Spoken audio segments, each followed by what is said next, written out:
సమగ్ర విశ్లేషణ అందించే నమస్తే నాగేశ్వర్ కార్యక్రమానికి స్వాగతం. ప్రొఫెసర్ నాగేశ్వర్ గారు మరి కాసేపట్లో మనతో జాయిన్ అవుతారు. నాగేశ్వర్ గారు విశ్లేషణ చూసే ముందు వాటి ప్రధాన వార్తల్ని చూద్దాం. మేం గేట్లు తెరిస్తే బీఆర్ఎస్ ఖాళీ, పార్టీలో మిగిలేది కేసీఆర్ కుటుంబమే, నాడు మీ ఎమ్మెల్యేలనే సీఎం కలవలేదు, నేడు విపక్షాలని కూడా కలుస్తున్నామంటూ రేవంత్ కామెంట్ చేశారు. సో ఇప్పటికే వెంకటేష్ నేత, బొంతు రామ్మోహన్ లాంటి అగ్రనేతలు బీఆర్ఎస్ని వీడి కాంగ్రెస్ పార్టీలో జాయిన్ అయ్యారు. సో మేము గేట్లు తెరిస్తే మరికొంతమంది రెడీగా ఉన్నారు, మీ పార్టీ మిగలదు అంటూ రేవంత్ కామెంట్ చేసిన వార్తను చూస్తూ ఉన్నాం. పదవుల కోసం పోయేటోళ్లతో పరేషానొద్దు, చేవెళ్ల నల్గొండ నేతలతో బీఆర్ఎస్ అధినేత కేసీఆర్ సమీక్ష నిర్వహించారు. చేవెళ్ల అభ్యర్థిగా కాసాని జ్ఞానేశ్వర్, నల్గొండ అభ్యర్థిగా కృష్ణారెడ్డి పోటీలో ఉంటారనే వార్తను చూడొచ్చు. భట్టికి చిన్నపీట, యాదగిరి నరసన్న సన్నిధిలో డిప్యూటీ సీఎంకు అవమానం జరిగిందనే వార్తను నమస్తే తెలంగాణ హైలైట్ చేస్తోంది.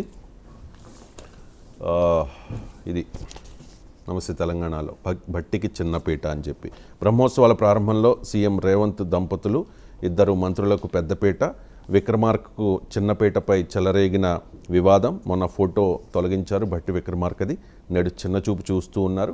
డిప్యూటీ సీఎం పట్ల కాంగ్రెస్ తీరుపై విమర్శలు వస్తూ ఉన్నాయి. దైవ సన్నిధిలో వివక్షపై దళిత నేతల ఆగ్రహం. రేవంత్ క్షమాపణ చెప్పాలని చెప్పి ఆర్ఎస్ ప్రవీణ్ కుమార్ డిమాండ్ చేశారు. కాంగ్రెస్ నిజస్వరూపం ఇది అంటూ బాల్కా సుమన్ కామెంట్ చేశారు. దళితులు, బీసీలపై కాంగ్రెస్ది వివక్ష అంటూ కవిత కామెంట్ చేసిన వార్తను చూడొచ్చు. ఇక పొత్తు లెక్క తేలింది. 17 లోక్సభ, 144 అసెంబ్లీ స్థానాల్లో తెలుగుదేశం పార్టీ పోటీ చేయబోతోంది. భారతీయ జనతా పార్టీకి 6 లోక్సభ స్థానాలు కేటాయించారు, 10 అసెంబ్లీ సీట్లు కూడా కేటాయించారు. భారతీయ జనతా పార్టీకి 2 లోక్సభ, 21 శాసనసభ స్థానాల్లో బరిలోకి జనసేన నిలవబోతోంది.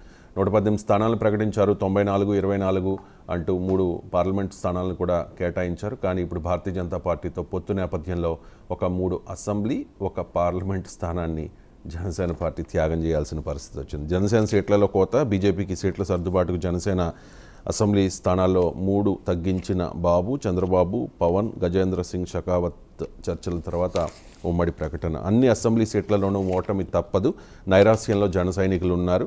మాజీ ఎంపీ హర్రామ్ జోగయ్య మరో లేఖ రాశారు. ఖచ్చితంగా మీకు ఓటమి తప్పదు, ఈ లెక్క, ఈ పంపకం కరెక్ట్ కాదు, ఇది ఓట్ ట్రాన్స్ఫర్ అవ్వదు, తద్వారా కూటమి గెలుపొందదు అంటూ జోగయ్య రాసిన లేఖ.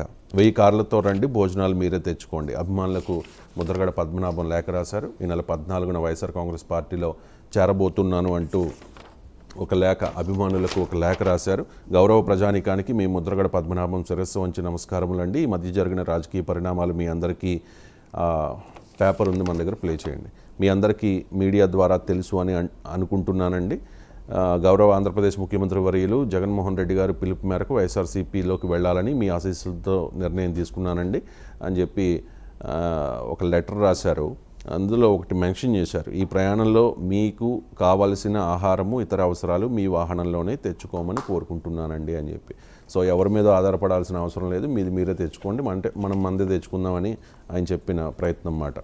అండ్ చంద్రబాబుపై మరో కొత్త కేసు, 2020 నాటి అసైన్డ్ భూముల కేసులో నిందితుడిగా పేర్కొంటూ సిఐడి ఒక అభియోగ పత్రం నమోదు చేసింది. దాన్ని పరిశీలించాలని ఏసీబీ కోర్టు న్యాయాధికారి ఆదేశాలు జారీ చేసిన వార్తను చూడొచ్చు.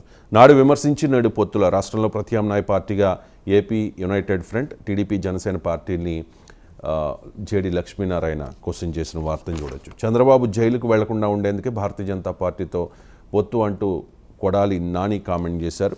ఇక ఆపరేషన్ ఆకర్ష్ డమాల్, టికెట్లు రాని టీడీపీ, జనసేన నేతలకు వైసీపీ పెద్దల వల, పార్టీ మారాలంటూ ప్రలోభాలు, వారి ఇళ్ల చుట్టూ ప్రదక్షిణలు, వైసీపీలోకి వెళ్లేందుకు వాళ్ళు ససేమిరా అంటూ ఉన్నారు అంటూ ఈ వార్తను ఆంధ్రజ్యోతి హైలైట్ చేస్తోంది. ఇక అమల్లోకి సిఏఏ, వివాదాస్పద చట్టంపై కేంద్ర నిర్ణయం, నియమ నిబంధనలతో నోటిఫికేషన్ జారీ అయింది. లోక్సభ ఎన్నికల ముంగిట కీలక పరిణామం. నోటిఫై చేస్తూ కేంద్రం ఉత్తర్వులు జారీ చేసింది. చట్టమైన 4 గంటలకు అమల్లోకి. ఆన్లైన్లో దరఖాస్తులకు పోర్టల్ రెడీ అయింది. కేంద్ర హోంమంత్రిత్వ శాఖ ప్రకటన. ఢిల్లీలో భారీగా బలగాల మోహరింపు. ఎన్నికల వేళ నిర్ణయంపై విపక్షం ఫైర్ అవుతోంది. కేరళలో అమలు చేయము అని చెప్పి సీఎం పినరాయి విజయన్ స్పష్టం చేసిన పరిస్థితి. ఇవి ప్రధాన వార్తలు. చిన్న బ్రేక్ తీసుకుందాం. బ్రేక్ తర్వాత ప్రొఫెసర్ నాగేశ్వర్ గారు